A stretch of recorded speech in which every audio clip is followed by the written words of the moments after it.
So I recently discovered something when I tried to take the bottom paint off the transom, and that's that we had Osmotic Blisters. So let me give you a close-up and show you what that looks like. This might be a little hard to see, but there's gaps in the gel coat. I can only assume this is osmotic blistering, or it could be that there was a barrier coat here that got chipped away or improperly applied. But in any case, I'm going to fix this before I go any further. So the steps are pretty simple on this. It's basically adding Ferrin compound and then a barrier coat over it. Now there's going to be a lot of interim steps. I'm going to be sanding several times in terms of the Ferrin compound. You're going to see some large patches in here, and those are where I took advantage of the fact that I was working on a transom, patched up these old holes. I'm not going to cover the technique I used because you can see that right here in this video where I was restoring the 13. I did the transom, patched up all the holes. So really, again, very simple. Getting rid of these osmotic blisters is not that difficult. It's basically a matter of adding Ferrin compound and then going over it with a 2-part epoxy barrier coat, which is what we're going to do.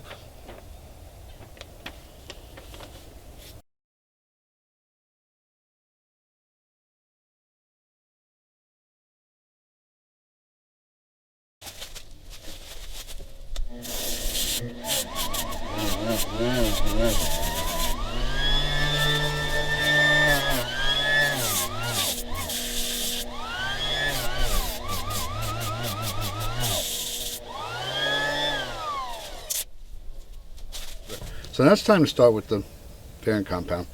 So I'm going to go ahead and mix Ferrin compound. I really like using the Total Boat stuff. It's easy to use. Equal parts. I prefer mixing it on a piece of cardboard simply because I can just throw it away without worrying about cleaning it. Now, the Ferrin compound comes with these plastic protectors. I keep it and we'll put it over the compound when I'm done, in the interest of keeping it fresh. The other thing that I have done and probably will do is use saran wrap over these before I put the lids on. So having said that, let me mix up some Ferrin compound and then we will start patching. The other thing I like about the Ferrin compound is it's very easy to work. Once it's cured, it sands very easily, which is great.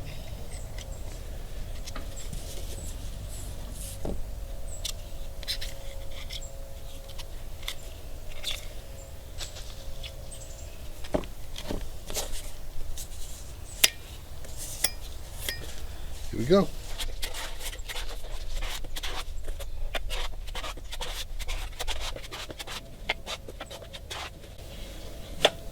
And there we go, there's that green. So let me home in on this area here because that's where the interest is. I'll show you how this fills it in.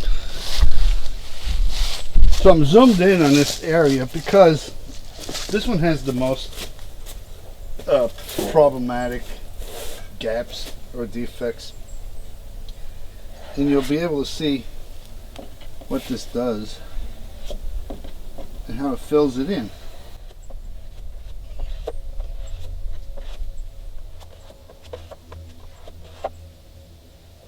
I like to not reuse it once I've put it on and scraped it off. I'll use fresh for any other areas that may need it.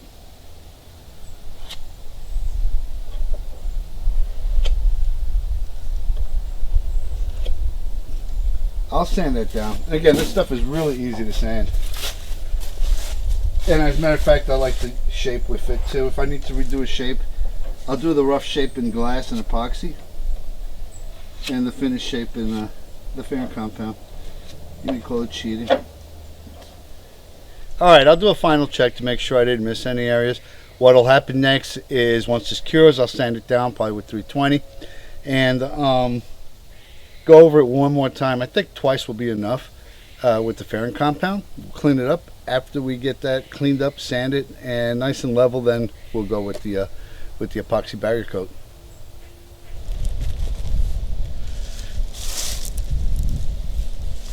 Alright, that's ready to sand. Now, the weather's been a little wonky for this type of work because the temperature's been hovering anywhere from, in the evenings, 29 to 34 or so, and during the daytime between 50 and 65. So the operating temperature with most of these epoxies is between 50 and 90 degrees. So I'm letting it sit for at least a day, if not longer, between activities. Not the best or most ideal conditions, but it's what I got to work with. If I want to move forward during the winter, this is what I got to deal with. All right, I've got 400 grit. I don't want to get too aggressive. I could use 320. There's not a lot of shaping that needs to be done. It's really just smoothing out. So I'm going to go ahead and try the 400, see how that works out. If not, I'll back down to the 320.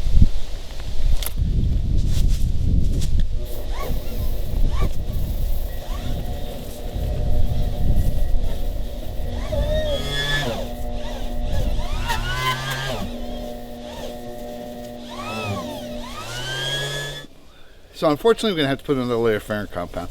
That's okay. I like to layer it on slowly rather than glopping it all on and trying to shape it. It's just a couple of missing areas. A couple of areas that were a little bit gouged as well that needs to be filled in, and that's my bad. But so I'm going to go ahead and clean it up and get some compound ready and put it on.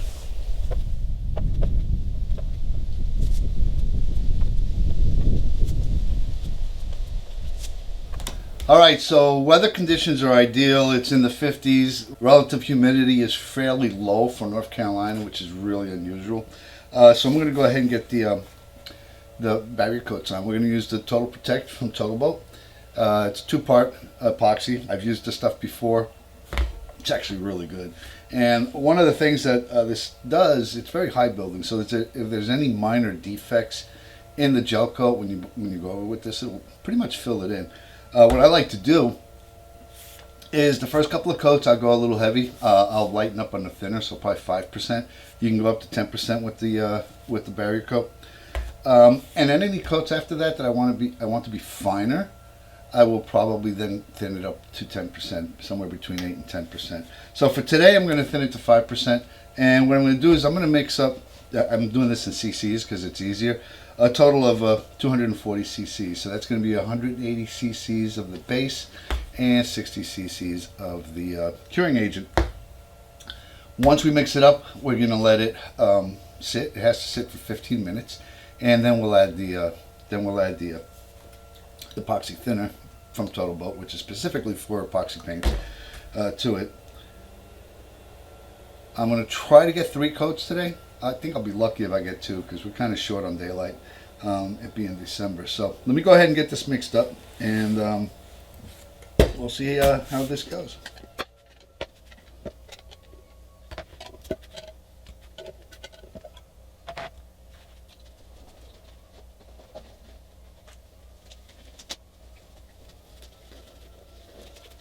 So you want to make sure that there's a good mix. This stuff actually has separated somewhat, so we need to stir it up really good. It's actually very thick.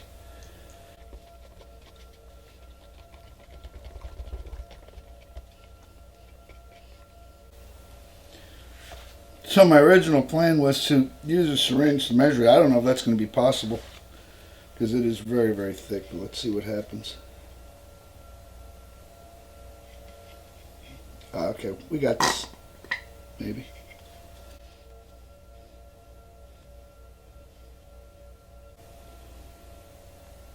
Alright, that's 60 cc.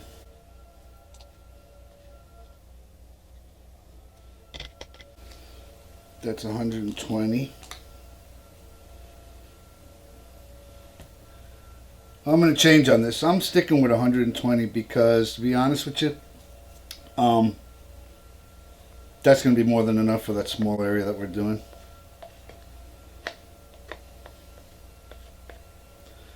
So 3-to-1 mixture.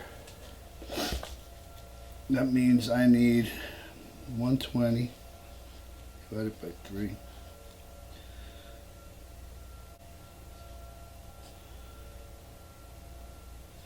So I need 40 cc of the curing agent. That's going to give me a total volume of 160. Yeah, if you can see this, it's really ugly handwriting. So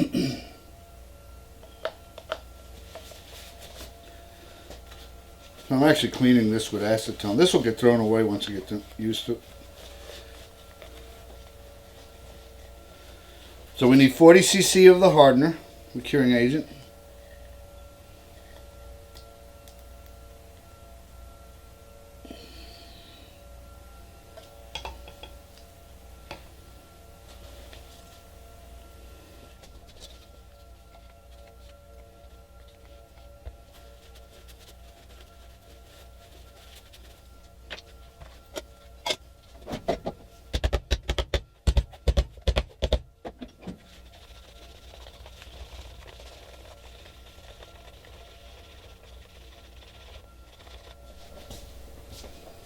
All right, so it's mixed up, and we're gonna let it sit for 15 minutes. That's an induction period. We'll add 8 cc of the thinner. That'll thin it down to 5%. All right, so let me clean up the boat, and we'll do that with a acetone. Give it a decent wipe down. I've already washed it off, and actually to spare you the agony of watching me do it, I've sanded it already, so it's ready for it's actually ready for paint, other than a little bit of degreasing.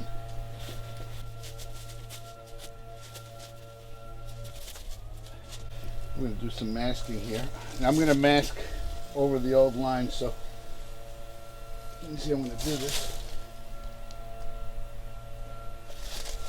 This is just going to give me a guideline for right now.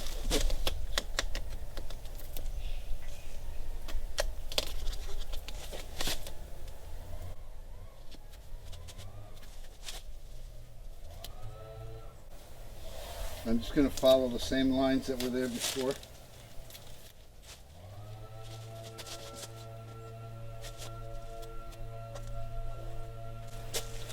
All right, all I got to do now is wait for the epoxy to finish its 15-minute induction period, add the thinner, and we'll get to it. So, be right back.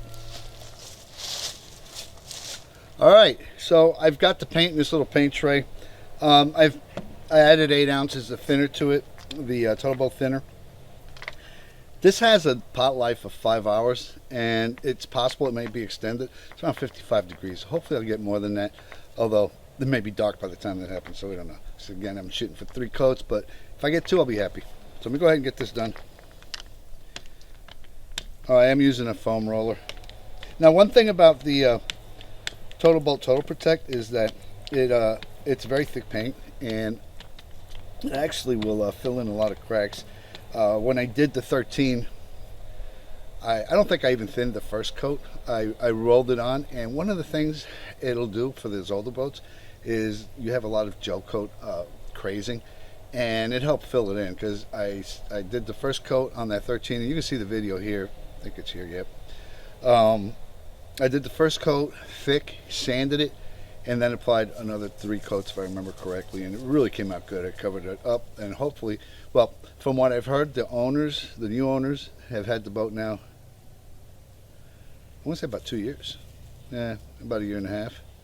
The new owners have had the boat about 1.5 years roughly, and the spider cracking has not shown through, so that's a really great thing. Anyway, let's get this coat on. And yes, I've taped up the bunks.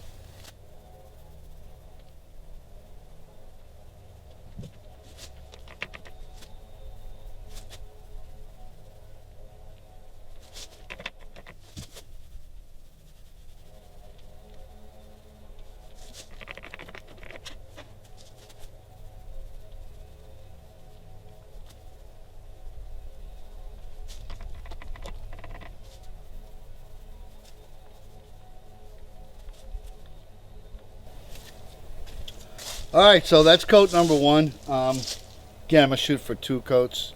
No, I'm going to shoot for 3 coats, but I think realistically I'm only going to get 2. You can recoat this. They give you some specs on the can, but they also tell you the finger test.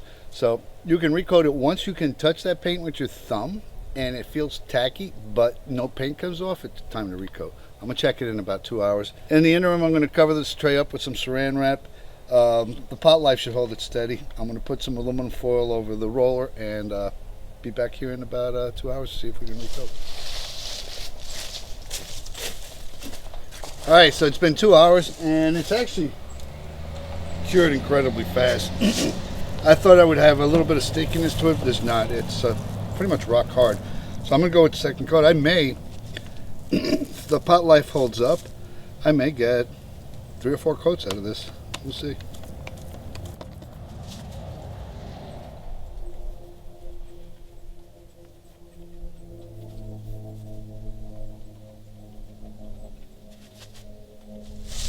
Well, it's been about 40 minutes, and I just did the tackiness test, and it's perfect. It's right now at a point where it's a little tacky, but the paint does not come off on your finger, which is ideally, or the ideal in terms of recoating it. So we're going for coat number 3. exceedingly lucky today. I think, I don't know why it's curing that fast. Maybe it can't be the temperature. Maybe the thinner is flashing off really quick. I don't know, but I'm taking advantage of it and getting as many coats on as I can.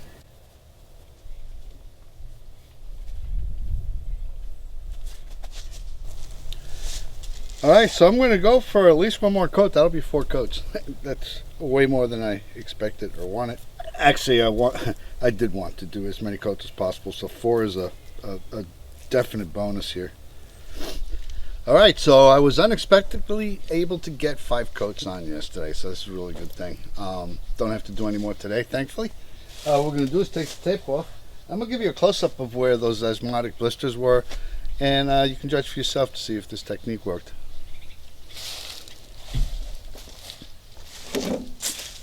So here's the general area where the osmotic blisters were around here, and I'm pretty happy with the way this came out. This is going to be protected. It's well sealed. It's patched over. It's the same color. Yeah, I'm happy with this. All right, so we have options now. We can go over this with Gelcoat. We can go over it with topside paint, like 2-part polyurethane was what I would do. Or we can leave it like it is, which is what I'm going to do in this particular case. I'm not doing a full restoration of this boat. I'm just really making it very functional is the key goal, and pretty. But I'm really happy with the way this came out. Anyway, if you like this video, hit share, hit like. Definitely don't forget to subscribe and hit the bell button. Thanks for watching.